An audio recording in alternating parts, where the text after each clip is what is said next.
Setelah Prabowo turun tangan membebaskan Tom Lembong dan Hasto Kristianto, akan seperti apa pengaruh politiknya?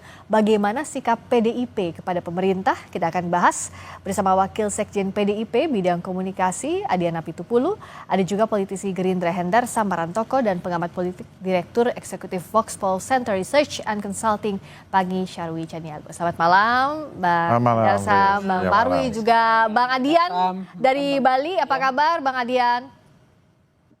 Baik, baik. Nah, kalau Bang Adian lihat amnesti yang diberikan untuk Mas Hasto, ini ada konsekuensi terikat secara politik atau tidak PDIP terhadap pemerintahan Pak Prabowo? Sampai tadi dalam pidato politik penutupan Kongres tadi, tidak ada pernyataan itu keluar dari Ketua Umum kami ya. Tentang sikap kita tetap menjadi penyeimbang. Kenapa kita menjadi penyeimbang? Karena dalam sistem presidensial kita tidak mengenal istilah oposisi. Itu loh. Apa yang dimaksudkan sebagai penyeimbang? Ya kalau dia benar kita dukung, begitu dia nggak salah ya kritisi. Kalau kita salah ya kritisi itu loh. Sesederhana aja. Agar tetap seimbang kan? Misalnya kita kalau kemudian game gratis itu baik buat rakyat kita dukung. Oke. Tapi ketika ada sekian banyak yang keracunan ya kita kritisi gitu loh. Oke, jadi tidak penyeimbang. membabi buta. Tidak terikat secara politik ya dengan amnesti yang diberikan Pak Presiden untuk Mas Hasto ya, Bang Adian. Sampai tadi tidak ada pernyataan itu. Oke. Nah, tidak ada pernyataan itu. Saya ke Bang Hendar Sam, tapi sebenarnya kan hak prerogatif presiden yang diberikan amnesti maupun abolisi itu adalah hak hukum yang bersinggungan dengan politik. Artinya itu keputusan politiknya Presiden Prabowo. Apa yang jadi sebab ini diberikan? Kalau untuk persatuan bangsa negara iyalah. Tapi di sisi lainnya secara politiknya apakah memang mau menyatukan kubu-kubu di luar pemerintahan yang waktu itu kan berseberangan? Pak Tom Lembong ada di kubunya Mas Anies, Bang Hasto juga ada di PDI Perjuangan. Ya, jadi saya kasih ini dulu ya, bahwa hak istimewa prerogatif presiden itu memang ada 4 ya. Satu amnesti, kedua abolisi, gerasi dan rehabilitasi. Nah, abolisi dan amnesti ini bisa dilakukan sebelum putusan inkrah. Gerasi dan rehabilitasi setelah putusan itu mempunyai kekuatan hukum yang tetap atau inkrah. Nah, jadi saya kan baca-baca juga tuh orang ngomong katanya ini mengintervensi, ini tidak, karena memang prosesnya seperti itu. Nah, yang kedua juga ya, memang kalau kita lihat tadi menyambung pertanyaannya tadi, memang bedanya antara politisi dengan negarawan tuh seperti itu. Kalau seorang politisi mikirin pilpres, ya, mikirin pileg, mikirin pemilu. Tapi kalau seorang negarawan mikirin keutuhan bangsa dan negara, itu bedanya. Jadi itu yang peran itu yang diambil alih oleh Pak Prabowo. Jadi memang kalau kita bicara masalah amnesti, kita bicara abolisi, memang ini ada undang-undang dasar memang memberikan hak prerogatif itu, memang nuansa politiknya ada memang. Memang itu memang sarana rekonsiliasi. Kalau kita lihat dari zaman Bung Karno sampai dengan Pak Prabowo, kalau bisa kita lihat, nanti kita searching untuk abolisi dan amnesti itu memang diberikan kepada, contoh ya, di zaman Pak SBY diberikan kepada tahanan-tahanan GAM. Ya. Apakah itu merupakan sesuatu yang salah? Tidak, karena itu bentuk rekonsiliasi bangsa. Begitu juga dengan ini. Ya, semua pihak hampir mungkin 70% tone-nya ya menyatakan bahwa ini adalah kasus yang politis. Jadi Pak Presiden melihat ini ada latar belakang politis? Tentunya ada latar belakang politis. Dan oleh karena itu beliau meng-take over karena ada hal yang lebih besar daripada itu, yaitu keutuhan kita. Bahwa beliau tidak melihat ke belakang, ya kan? Tapi beliau melihat ke depan. Beliau tidak melihat posisinya bahwa Mas Hasto atau Tom Lembong adalah dua orang yang berseberangan pada saat Pilpres kemarin. Itu sudah selesai dan oleh karena itu kita melihat ke depan, sama-sama mencoba membangun bangsa ini. Masalah posisinya di mana? Ya itu tadi, sebagai seorang negarawan beliau tidak melihat PDIP harus masuk ke dalam atau mendukung pemerintahan ini, ya hitam dan putih. Nggak seperti itu, saya juga nggak mau kayak gitu. Ya kan, kita butuh masukan, kita butuh kritik, kita butuh kritik-kritik sifatnya substansial dan benar-benar konstruktif. Kalau nggak gitu ya itulah demokrasi kita. Oke, jadi sarana rekonsiliasi. Kalau implikasi secara politiknya, Bung Pangi, dilihat dari helikopter view apa kalau dari sisi pengamat nih?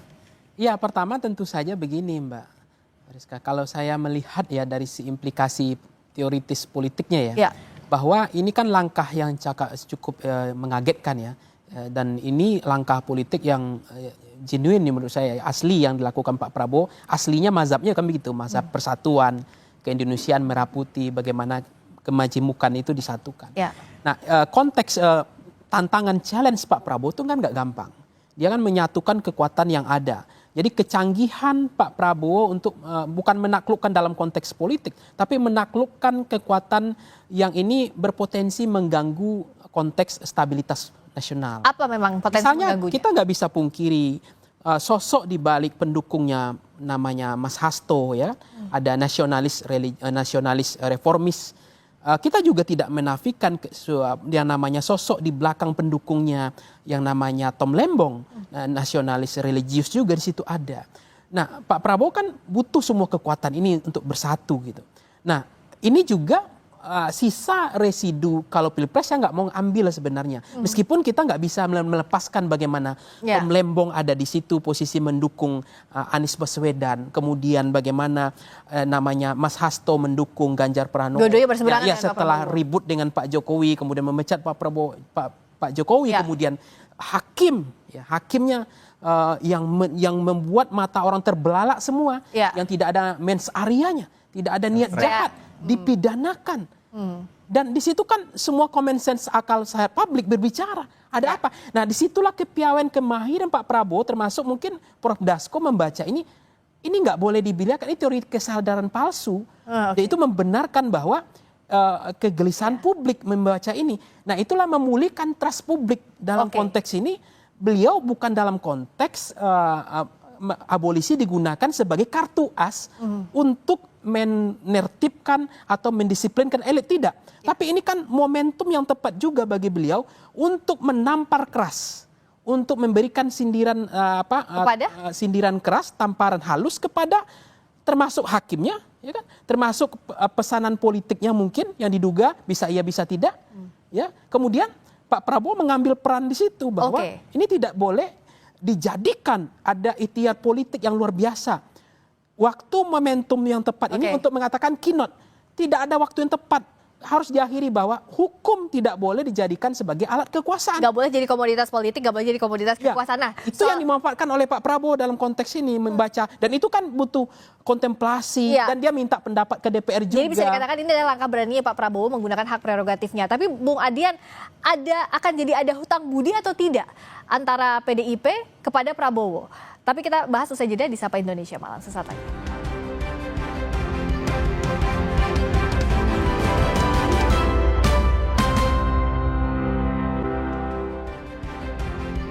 Kembali di Sapa Indonesia Malam, masih bersama saya Friska Clarissa, Hendra Samrantoko, juga Pangi Syarwi Caniago dan Bung Adian Napitupul dari Bali. Bung Adian, dengan adanya amnesti untuk Mas Hasto, tapi secara secara implikasinya apakah ada hutang budi jadinya secara politik kepada Pak Prabowo? Gini loh Mbak, saya tuh bingung dengan cerita-cerita rekonsiliasi. Emang kita ngapain sih selama ini? Apalagi tadi pakai contoh dengan GAM dan segala macam. Emang kita ngapain? Sehingga kemudian harus dianalogikan dengan contoh-contoh ekstrim seperti itu gitu loh. Ini kan menurut saya lucu ya. Misalnya begini, apakah ada masalah di parlemen? Nggak ada. Kita punya kursi terbanyak. Apakah kemudian kita mengganggu seluruh rancangan APBN, efisiensi, semua yang dibutuhkan anggaran untuk MBG, untuk operasi merah putih dan sebagainya, apakah kita ganggu itu sehingga tidak kita setujui? Juga tidak. Jadi kalau ditanya apa yang direkonsiliasikan, kalau saya lebih setuju dengan apa yang disampaikan oleh sekjen kami, Pak Hasto, mengatakan bahwa ini memang murni problem hukum yang memang harus disikapi dengan cara yang dimiliki secara hak prerogatif oleh presiden. Problem hukumnya gimana? Banyak. Pertama, dia dituduh merintangi penyidikan, itu tidak terbukti. Lalu masuk kasus suap. Sementara tahun 2020, kasus suap itu sudah diputuskan terpidananya 3 orang. Terpidana 3 orang ini taruhlah dengan masing-masing 5 alat bukti yang menguatkan untuk hakim mengambil keputusan itu. Tiba-tiba beberapa alat bukti itu dibebankan juga oleh pada sekjen dalam putusan dia. Artinya yang 3 orang sudah dihukum ini bisa dong menggugat KPK. Harusnya hukuman kami tidak sebesar kemarin. Nah ini kan problem-problem hukum. Nah problem-problem hukum itu harus diselesaikan dalam sekian banyak mekanismenya.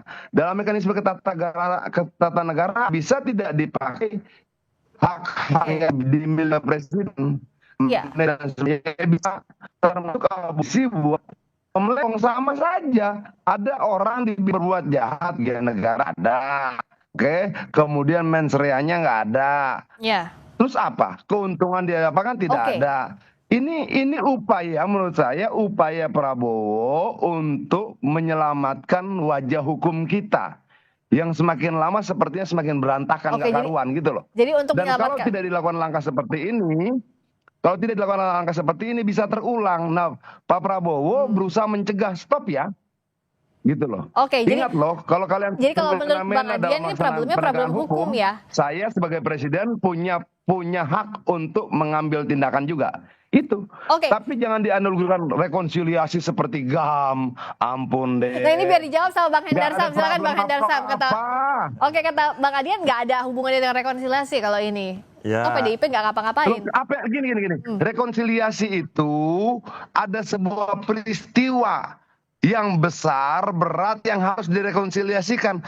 Peristiwanya apa? Nah silakan Bang Hendar Sam dijawab. Bang Adian, saya kasih ke Bang Hendar Sam. Makanya udah saya jelaskan di awal. Gini, kalau cari contoh, tolong jangan yang bombastis, jangan yang ekstrim. Lah, Bung Hendar Sam ini dalam posisi mau memuji Presiden Prabowo. Itu urusan elu. Tapi pakai contoh yang kemudian pantas, patut, layak. Saya sampaikan tadi contohnya di DPR itu tidak ada penolakan anggaran. Apakah PDI Perjuangan bisa lakukan itu? Bisa. Ini dijawab ya Bang Adian ya sama Bang Hendar Sam. Silakan Bang Hendar Sam dijawab dulu. Ya. Jadi makanya saya jelaskan tadi di awal apa yang dimaksud dengan amnesti, apa yang dimaksud dengan abolisi. Jadi tapi ini yang khawatir ya kan, apa yang Bang Adian sampaikan itu nanti saya klarifikasi, ini mengganggu suasana kebatinan dari masing-masing pihak, kan gitu kan. Kayak harus dikasih tahu ini bukan masalah problem hukum kalau amnesti itu pengampunan. Jadi perbuatannya ada tapi diampuni. Beda dengan abolisi. Nah itu yang harus tahu. Jadi kalau kita bicara masalah ini bukan masalah hukum artinya. Masalah hukumnya udah clear, ini pengampunan oleh presiden. Ya. Jadi beda dengan itu. Ini sama seperti 1116 yang lain. Di mana 1116 yang lain terbukti melakukan pelanggaran, terbukti melakukan suatu tindak pidana, kemudian diampuni oleh presiden. Siapa saja yang di situ? Ada 6 aktivis Papua yang tidak menggunakan senjata. Terbukti? Terbukti. Ya kan? Ada kemudian yang narapidana yang sakit-sakitan, ya kan? Yang harus berobat di luar sampai ada yang kena HIV. Terbukti? Terbukti. Ada juga yang kemudian yang narapidana yang umurnya sudah di atas 70 tahun. Terbukti? Terbukti. Nah, Mas Hasto tergolong masuk dalam situ. Jadi ini bukan problem hukumnya sudah selesai. Kalau kita mau bicara itu, tapi ya kalau mau dibuka masalah itu ya seperti itu. Mas Hasto masuk ke dalam golongan. Itu berbeda dengan Tom Lemong. Tom Lemong adalah abolisi. Ya kan? Abolisi menghentikan seluruh proses hukumnya. Nah itu perbedaannya. Jadi biar tahu juga gitu loh ya kan. Sebenarnya seperti itu gitu. Jadi bukan contoh yang ekstrim. Mas Hasto masuk kepada 1116 yang diberikan amnesti. Amnesti itu adalah pengampunan. Diampuni oleh presiden melalui hak istimewanya prerogatifnya tersebut. Itu. Tapi bukan dalam konteks mengikat secara politik. Tidak mengikat secara politik, ya terserah lah. Kalau nanti Bang Adian mau ngomong di sana, saya malah senang aja. Karena itu merupakan vitamin ya harusnya bagi ini, bagi pemerintah ini. Gini, maksud saya gini. Jadi pertanyaan saya sederhana. Gimana? Pertanyaan gini loh. Dulu zaman Presiden Jokowi saya pernah mengurus gerasi untuk seorang aktivis dari Sulawesi Tengah, namanya Eva Susanti Bande. Pada saat itu juga saya meminta agar Presiden Jokowi memberikan amnesti kepada rakyat Papua, karena banyak di sana yang kemudian tidak bersalah, dihajar secara mekanisme hukum saat itu, juga dipenjara dan bla bla dengan segala macam tuduhan dan sebagainya. Tanggal 10 Desember 2014, Eva Susanti Bande diberikan gerasi. Tahun 2015. Sebentar dulu. Tahun 2015, aktivis-aktivis Papua itu dibebaskan dan dalam bentuk amnesti.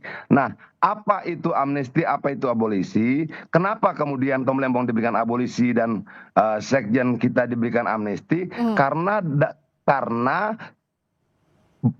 pernyataan banding dari para masing-masing pihak belum disampaikan. Oke, artinya kalau Tom Lembong sudah sampaikan tuh banding, dihentikanlah proses hukumnya.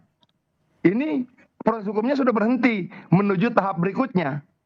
Artinya secara hukum dan mekanisme hukum bisa kita perdebatkan itu. Tapi apapun itu, yang saya minta begini, jangan mendramatisasi persoalan seolah-olah kemudian situasinya segitu gentingnya, tidak. Gitu loh. Saya tetap melihat bahwa itu kan. Gimana sih?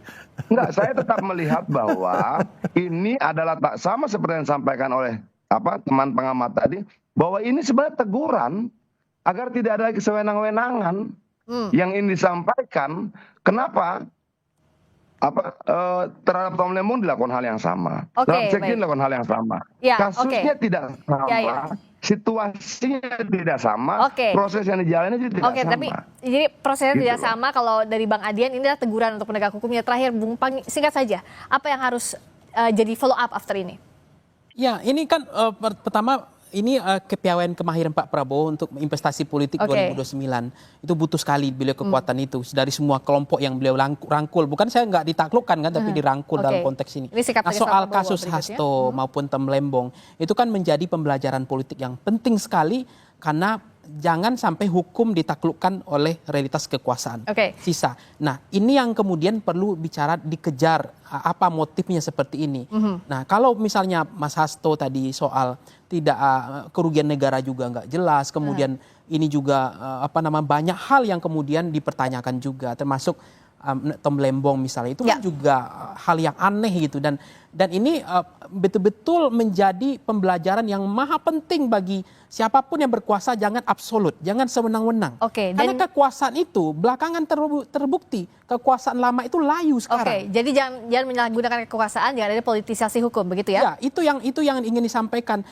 Dan Prof Dasko saya lihat itu piawai di situ membaca situasi ini, dan sebenarnya yang disampaikan Pak Adian betul juga, bahwa tidak ada problem dengan PDIP. Bahkan PDIP itu mendukung persoalan tentang undang-undang TNI juga didukung kemarin. Jadi ada yang mendukung pemerintah, penyeimbang seperti yang memang tadi. Dia mengatakan bukan oposisi tapi penyeimbang, tapi konstruktif.